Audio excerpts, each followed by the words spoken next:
বিসমিল্লাহির রহমানির রহিম। তো আজকে রান্না হবে দেশি মুরগির মাংস রান্না করব। তো খুব মজা হয়েছিল, পেঁয়াজ দিয়ে বোনা করব।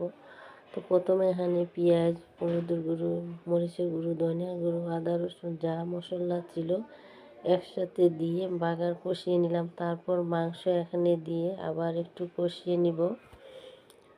কষানোর পর পানি দিয়ে তারপর ভালো করে আবার কষিয়ে নেব।